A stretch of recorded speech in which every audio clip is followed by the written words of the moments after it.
നിങ്ങളുടെ favourite shows ഇനി ഒരിക്കലും മിസ്സാവില്ല. ഇപ്പോൾ C5 കാണും നിങ്ങളുടെ ഫേവറേറ്റ് ഷോസ് തികച്ചും സൗജന്യമായി.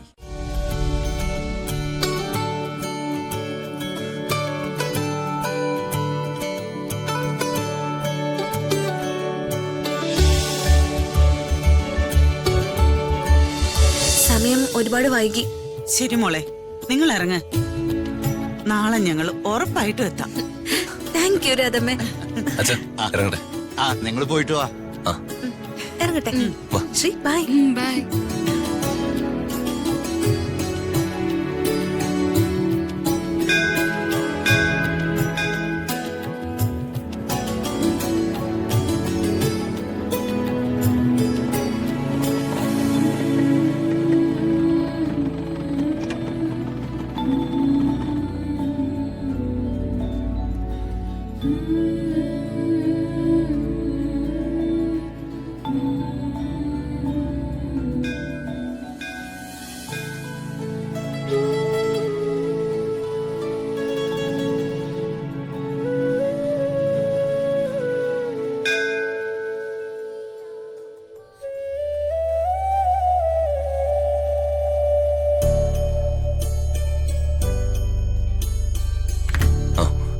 തിരുമേനി, ഇന്ന് രതിക മേഡത്തിന്റെ പിറന്നാളാ.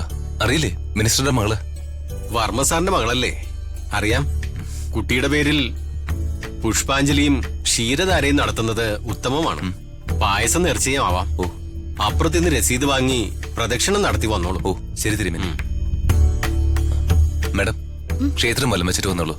ഞാൻ പൂജയ്ക്കുള്ള രസീത് മേടിച്ചിട്ട് വരാം. ശരി രാജു. ദൈവമേ.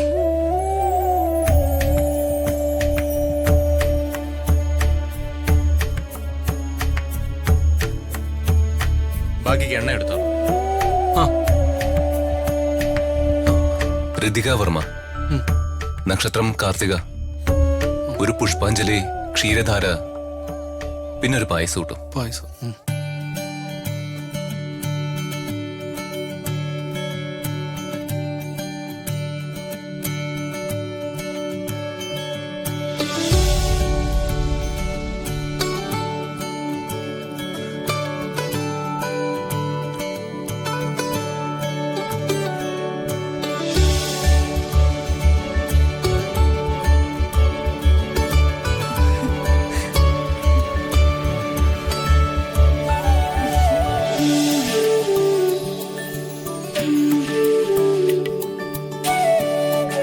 രാജു ഇത് എവിടുന്ന് വന്നു?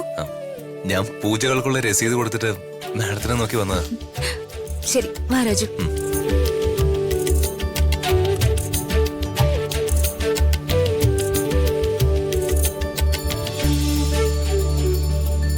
എനിക്ക് ഒരുപാട് സന്തോഷമുള്ള ദിവസം ഇന്ന്. അച്ഛൻ ആദ്യമായി എന്റെ പിറന്നാൾ ആഘോഷിക്കാൻ പോവാ. പിറന്നാൾ ആഘോഷത്തിന് ശേഷം വിവാഹ നിശ്ചയം നടക്കാൻ പോകുന്നുള്ള കാര്യം പാവം ഋതിക മേഡത്തിന് അറിയില്ല.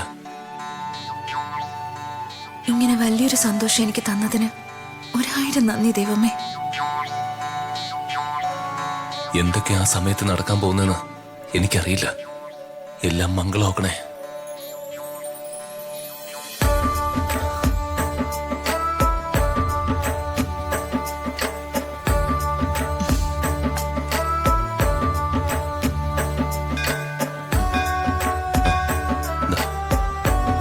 ദീർഘാരോഗ്യ ഐശ്വര്യ അഭിവൃദ്ധ്യാനഹം പ്രാപ്തയാമി. ജഗദീശ്വരൻ എല്ലാ ഐശ്വര്യങ്ങളും നൽകി അനുഗ്രഹിക്കട്ടെ. പഞ്ചാക്ഷരി മന്ത്രം ഉരുവിട്ടുകൊണ്ട് അല്പസമയം ക്ഷേത്ര പരിസരത്തിരുന്നോളൂ. ചെന്നോളൂ. ശരി തിരുമേനി.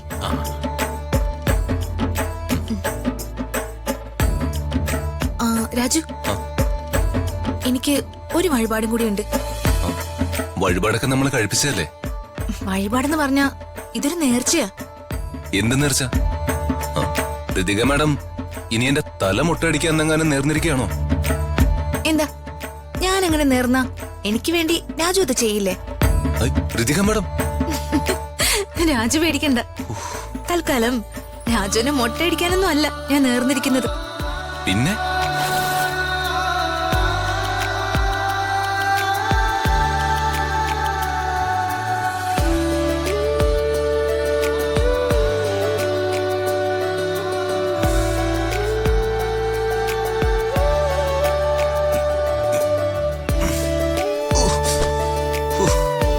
എന്റെ അമ്മോ, എന്തൊരു ഭാരം.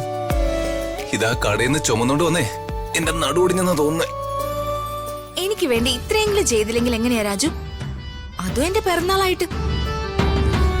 ശരി, ആ ചാക്കിന്റെ കെട്ടഴിക്ക്. ആ. അല്ല മാഡം, ശരിക്കും എന്തിനാ ഈ നേർച്ച? അത് പറഞ്ഞില്ലല്ലോ. അയ്യോ, മനസ്സിനുള്ളിൽ നേർന്ന നേർച്ചയാ, പുറത്ത് പറഞ്ഞ ഫലം ഉണ്ടാവോ? അല്ല, രാജുനോടല്ലേ പറയുന്നേ, അതിനെന്താ കുഴപ്പം അല്ലേ? ഞാൻ ഈ നേർച്ച നേർന്നത് എക്സാമിന് ജയിക്കാനും പിന്നെ ഞാനും അച്ഛനും തമ്മിലുള്ള അകലം കുറയാനുമാ.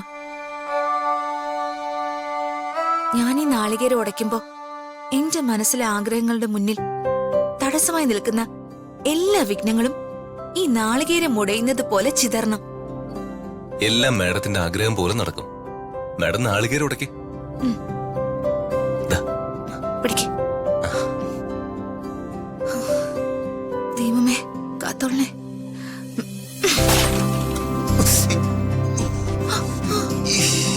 അയ്യോ രാജു, എന്തെങ്കിലും പറ്റിയോ? വേദനിച്ചോ? പിന്നെ വേദനിക്കാതെ ഒരു പീസ് തേങ്ങ കഷ്ണം എടുത്ത് മാഡം സ്വന്തം തലയിൽ എറിഞ്ഞു നോക്ക്. അപ്പൊ അറിയാം വേദനിക്കൂല്ലെന്ന്. അറിയാതെ പറ്റിയതല്ലേ. സോറി രാജു. മാഡം തേങ്ങ ഉടക്കി, ഞാനേ കുറച്ച് അങ്ങോട്ട് മാറി നിന്നോളാം. മാറി നിൽക്കാതെ തേങ്ങ എടുത്തതാ രാജു.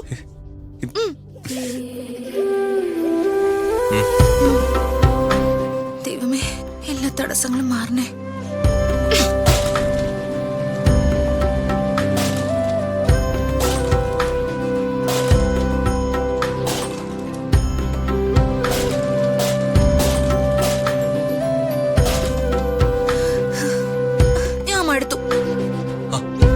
അങ്ങനെ പറഞ്ഞാൽ എങ്ങനെയാ മാഡം? മടിച്ചു നിൽക്കാതെ ഈ തേങ്ങ എല്ലാം എടുത്ത് ഉടച്ചു തീർക്ക്. നേർച്ച പൂർണ്ണമായാലല്ലേ വിചാരിച്ച ഫലം കിട്ടുള്ളൂ. ഞാൻ തേങ്ങ ഓരോന്നോരോന്നായിട്ട് രാജുവിന്റെ കയ്യിൽ എടുത്തു തരാം. രാജു ഉടക്കി. ഏയ്, അത് പാടില്ല. മാഡം തന്നെ ഉടയ്ക്കണം. ആണോ? ആ ശരി. ദൈവമേ, ദൈവമേ കാത്തോളണേ.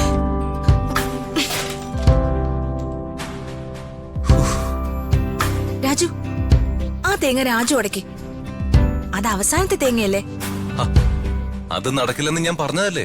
പറ്റില്ല, രാജു തന്നെ ഉടയ്ക്കണം. കാരണം ഈ നേർച്ച രാജുവിനും കൂടിയുള്ളതാ. എനിക്കോ? അതെ. രാജു എനിക്ക് വേണ്ടി അറസ്റ്റിലായപ്പോഴാ ഞാൻ ഈ നേർച്ച നേർന്നത്.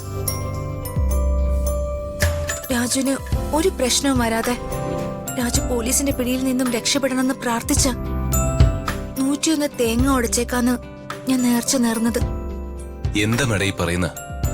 അതെ. ഡൗൺലോഡ് ചെയ്യൂ C5 ആപ്പ്. കാണൂ എല്ലാ എപ്പിസോഡുകളും സൗജന്യമായി.